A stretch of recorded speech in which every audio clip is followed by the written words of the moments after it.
السلام علیکم دوستو، کیسے ہیں آپ لوگ؟ امید ہے سب خیریت سے ہوں گے۔ ایک گزارش ہے آپ لوگوں سے، میرا چینل ضرور سبسکرائب کریں، لائک کیا کریں، کمنٹس کیا کریں۔ اس سے کیا ہوتا ہے کہ انسان کو موٹیویٹ ہوتا ہے کہ لوگ اس کی ویڈیو کو دیکھ رہے ہیں، پسند کر رہے ہیں، اچھی بری رائے جو بھی ہے وہ ضرور دیا کریں۔ آج ٹائٹینک کے بارے میں بات کریں گے۔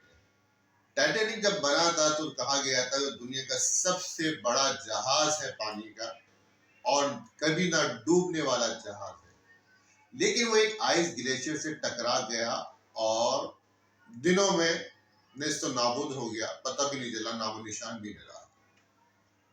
اس کے ساتھ بہت ساری کہانیاں وابستہ ہیں، بہت سارے لوگوں کے۔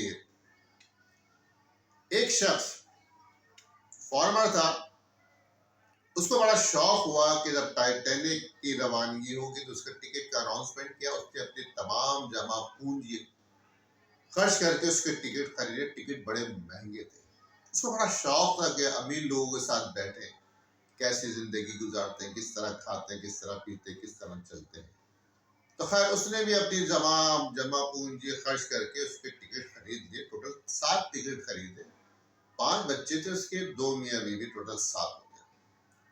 جہاز کی روانگی سے 2-3 دن پہلے کیا ہوا، اس کے ذاتی کتے نے، جو پالتو کتا ہوتا گھر کا، اس نے اس کے بچے کو کاٹ لیا اور بچہ بیمار ہو گیا۔ بیوی نے اس سے کہا میں بچے کے ساتھ رک جاتی، تم چلاؤ۔ اس نے دل میں سوچا موقع تو اچھا ہے، فری موقع کبھی آئے گا نہیں، میں چلے آتا ہوں۔ لیکن خیال آیا کہ بیمار بچے کو چھوڑ کے کہاں جاؤں گا۔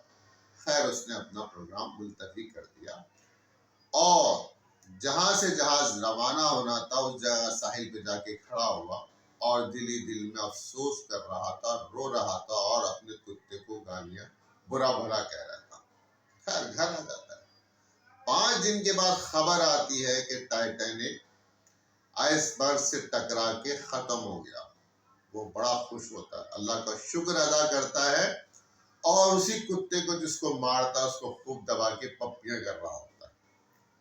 تو سوچے انسان کہ اللہ تعالیٰ جو آپ کے لیے کرتا ہے بہتر کرتا ہے۔ انسان بعض اوقات سوچتا ہے کہ یہ میرے ساتھ ہی کیوں ہوا، لیکن ہر کام میں اللہ تعالیٰ کی مصلحت ہوئی ہے۔ ہمیں اس کی مصلحت پہ، اس کی پلاننگ میں خوش رہنا چاہیے۔ پتہ نہیں اس کی پلاننگ ہمارے لیے کیا سوچ رہی ہو۔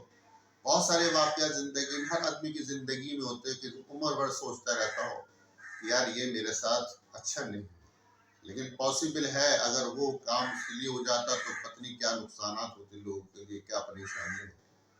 تو اللہ تعالیٰ کے بنائی ہوئی پلاننگ پہ انسان کو خوش رہنا چاہیے۔ اجازت چاہتا ہوں، اللہ حافظ۔